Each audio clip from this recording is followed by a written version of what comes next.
Hello hi everyone, कशा आहात सगळे? स्वागत करते मी आपल्या सगळ्यांचं आपल्या यूट्यूब चॅनलवर इन एसपी ट्युटोरियल्स. तर आज आपण पाहणार आहोत मराठी बालभारती इयत्ता पहिली पाठ 6 टिपके जोड व गिरव.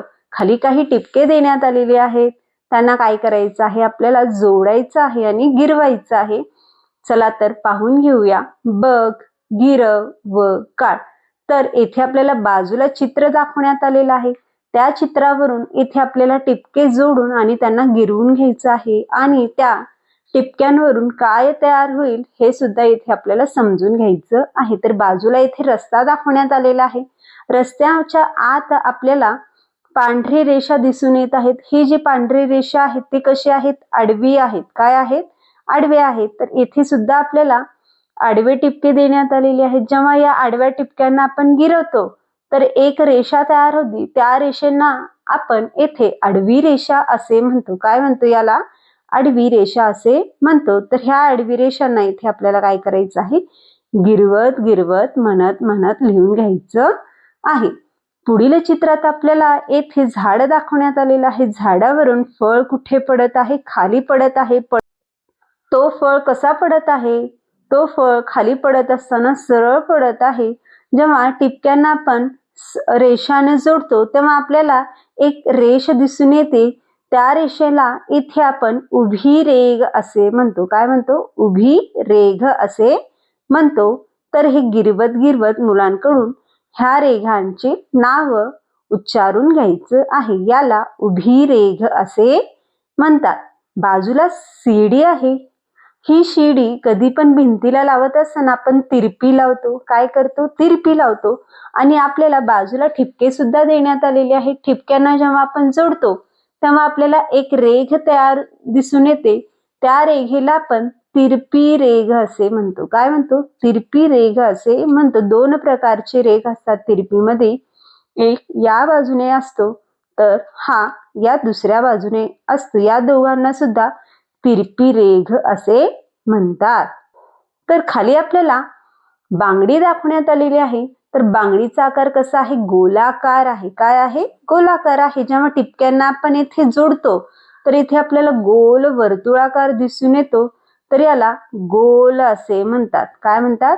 गोल असं म्हटलं जातं किंवा गोल रेघ असं म्हटलं जातं. तर हे मुलांकडून गिरवत गिरवत म्हणत म्हणत लिहून घ्यायचं आहे. तर इथे शेवटी आपल्याला चंद्राचे चित्र दाखवण्यात आलेलं आहे. चंद्र कसा असतो? अर्धगोलाकार दाखवण्यात आलेला आहे. काय दाखवण्यात आलं आहे? अर्धवर्तुळाकार किंवा अर्धगोलाकार दाखवण्यात आलेला आहे. आणि जेव्हा आपण टिपक्यांना जोडतो येथे आपल्याला अर्धगोलाकार दिसून येतोय किंवा अर्धवर्तुळाकार दिसून येतोय. तर याला अर्धगोलाकार रेघ असे म्हणतात. काय म्हणतात? अर्धगोलाकार रेघ असे म्हणतात. गिरवत गिरवत मुलांकडून हे शब्द म्हणून घ्यावे जेणेकरून मुलांना या शब्दांचं येथे ओळख होईल. जसं चंद्राचा अर्धगोलाकार होतो, हा सुद्धा त्याच प्रकारचा अर्धगोलाकार आहे. तो एका बाजूने होतो तर हा दुसऱ्या बाजूने आहे. याला सुद्धा अर्धगोलाकारच असे म्हणतात. तर याला सुद्धा येथे आपल्याला गिरवत गिरवत लिहून घ्यायचं आहे आणि म्हणत म्हणत लिहून घ्यायचं आहे. तर इथे आपल्याला फुलपाखराचे चित्र देण्यात आलेलं आहे. फुलपाखराचे जे पंख असतात ते सुद्धा कसे असतात? अर्धगोलाकार असतात. तर बाजूला आपल्याला बेडकाचे चित्र दाखवण्यात आलेलं आहे. बेडकाचा पाठ सुद्धा कसा आहे? अर्धवर्तुळाकार आहे. पण कुठल्या बाजूला आहे? वरच्या बाजूला आहे. तर इथे आपल्याला अर्धवर्तुळाकार वरच्या बाजूने दाखवता येईल. तर याला सुद्धा आपण काय म्हणून घेऊया? अर्धवर्तुळ आकार रेघ असे सुद्धा म्हणून घेऊ शकतो. पुढील चित्रात आपल्याला पणती दाखवण्यात आलेला आहे. पणतीचा सुद्धा जो खालचा आकार आहे तो सुद्धा कसा आहे? अर्धवर्तुळाकार आहे. पण तो कोणत्या बाजूला आहे? खालच्या बाजूला आहे. याला सुद्धा येथे आपण अर्धवर्तुळाकार म्हणूया. पण कुठल्या बाजूला म्हणूया? खालच्या बाजूला म्हणून घेऊया. पुढील चित्रात आपल्याला गोगलगाय दाखवण्यात आलेला आहे. गोगलगाय कसा आहे हो? तर तिरपी वक्र रेषा आहे. काय आहे? तिरपी वक्र रेषा आहे. तर याला तिरपी वक्र रेषा असं म्हणून येथे लिहून घेऊ शकतो.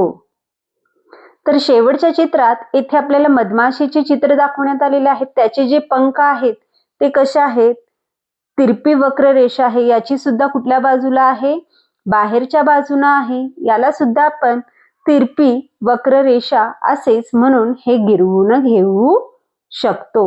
मुलांकडून याचा अधिकाधिक सराव करून घेणं गरजेचं आहे, जेणेकरून मुले वेगवेगळे येथे रेघ उच्चारून आणि गिरवून घेऊ शकतील.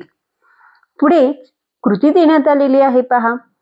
टिपके जोडून चित्र पूर्ण कर व रंग भर. तर बाजूला काही टिपके देण्यात आलेले आहेत, तर त्या टिपक्यांना जोडून आपल्याला काय करायचं आहे, चित्र पूर्ण करायचं आहे आणि त्या चित्रांना काय करायचं आहे, रंगानं रंगवून घ्यायचं आहे. तर बादली आणि घराचे येथे चित्र देण्यात आलेलं आहे, त्याला टिपक्याने जोडून रंग भरून घ्यायचं आहे. सूचना देण्यात आलेली आहे पहा. विद्यार्थ्यांना टिपक्यांवर गिरवण्यास सांगावे. उरलेल्या जागी दिलेले आकार काढण्याचा सराव करून घ्यावा. तसेच वही, पाटी, धूळपाटी यांच्या साहाय्याने गिरवण्याचा भरपूर सराव करून घ्यावा. टिपक्यांचा भरपूर प्रमाणात सराव करून घेणे गरजेचे आहे, जेणेकरून मुलांना या सगळ्या टिपक्यांचा, या सगळ्या रेषांचा येथे अधिकाधिक सराव होईल आणि त्यांची येथे ओळख सुद्धा होईल. तर अशा प्रकारे आज आपण पाठ 6 टिपके जोड व गिरव हा पाठ पाहिलो. तर व्हिडिओ आवडल्यास लाईक करा, शेअर करा, सबस्क्राईब करा. पुन्हा भेटूया असेच अनेक व्हिडिओ घेऊन. Bye bye.